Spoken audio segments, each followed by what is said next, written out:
Hey everybody, if you're looking for a list of the most expensive cities outside of Seattle, I'm gonna break that down for you, and stay tuned to the very end because I'm gonna mention a few cities that didn't make the list, but I'll explain why. So starting with Redmond, Washington, with a median 2023 sale price of $1.425 million. Redmond is really known for being obviously the home of Microsoft, but it's got a lot more going for it than just that. They've got the Redmond Town Center, Marymore Park, which is the biggest dog park I've ever seen in my life, and my family even makes it a point to go there when they come visit, even though we don't even have a dog.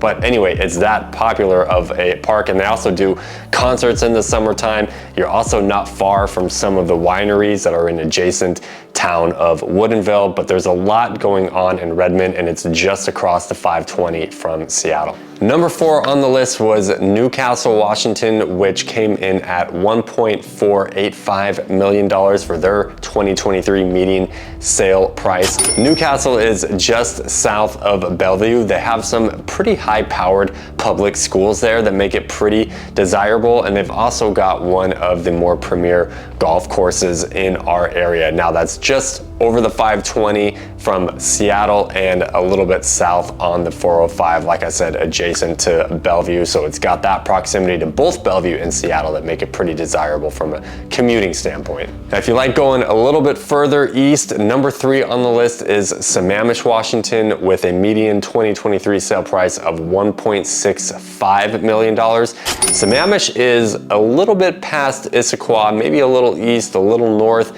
but it's a more newer community. You know, a lot of Seattle, Bellevue, East Side areas, these have homes that were built in the 1910s, 1920s, 1950s, 60s maybe. When you get more out into Issaquah and Sammamish, you're gonna see a lot more 1980, 1990 and newer builds from there. You're gonna get typically more space, more land, and that became very desirable, especially in the COVID shutdown era. Number 2 on the list, I've already mentioned it before, but Bellevue, Washington, with a median sale price of $1.706 based on 2023 stats. Bellevue, if you don't already know, just over Lake Washington from Seattle. You can get there on either a floating bridge of the I-90 or the 520. Bellevue has really started rivaling Seattle in a lot of ways, attracting a lot of that tech industry. Amazon has basically made Bellevue Headquarter 2.0. They've moved a lot of the Seattle jobs over to Bellevue and continue to expand in that market. So that's taking a lot of people over to those areas where you already have some things that some people find more desirable. Bigger lots, newer homes, maybe bigger homes, better schools being one thing. There's also Maidenbower Park, which is near the downtown. You have the Bellevue Square Mall, which is right in downtown Bellevue, especially during the holiday season. They have these Christmas and holiday themed parades that take place every day, I think. So there's a lot of stuff going on there. A lot of high-end restaurants as well. Again, it's not inexpensive at all. It's number 2 on this list for a reason, but Bellevue's got a lot going for it. And number 1 on the list is Mercer Island, Washington. They came in at $2.239 million for their median sale price. Now, Mercer Island is literally the island between Seattle and Bellevue on the I-90, connected by the I-90. There's not really much that happens in Mercer Island. It's pretty much all residential. I mean, they've got like a community center, they've got their little downtown core, that sort of thing, but it really benefits, I think, from being that connection, that link between the east side and Seattle. It's also a great spot to catch Seafair when that's going on. You got the hydroplane races and the Blue Angels going over. That's a great spot to be during that one weekend of the year. Mercer Island certainly got good schools going for it, good parks. It's generally pretty clean, pretty spacious. Again, your houses are going to be a little bigger on bigger lots. While it is on an island, you don't get that island time feel. Things don't move slower there like they do maybe in Hawaii or maybe some other islands or something like that. You're still in the middle of Seattle basically, so you don't lose out on anything like that.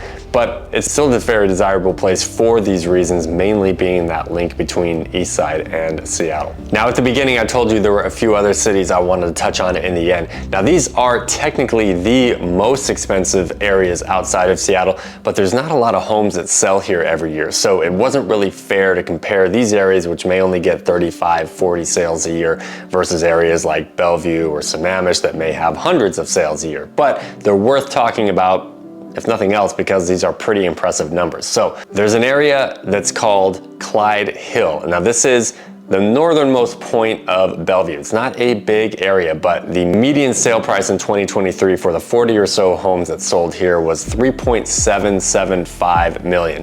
Now, what you do get in these homes in this area can be anything from views of either the Cascades and or the Olympic mountain ranges, obviously Lake Washington. You will definitely even find some waterfront property, which is going to be very expensive there. So this is where you go if you've got a lot of money to spend and you want to sink it into a really special property. And number one on the list is Medina, Washington, one of the most expensive zip codes in all of the US. And the reason for it is because this is pretty much on the strip of Lake Washington, the westernmost strip from the east side. Massive, massive homes. This is where Jeff Bezos lived when he lived here, where Bill Gates has a home. The median sale price was $4.4 million in 2023. Lots of waterfront property. You just have a ton of options if you have a ton of money in the type of property that you can buy in these areas. But you also have great schools. Obviously, you're next to Bellevue, not far from Seattle. So it's not like you're buying these homes way far out in the country. You're still pretty much in the middle of everything Seattle-centric and Bellevue-centric. And probably the best thing about it for being an upscale neighborhood is that it's very quiet as well. And you don't have to pass through gates to get through Medina or anything like that. It's still very public in that sense. You can ride your bike to it from the 520. So it's very accessible in a number of ways.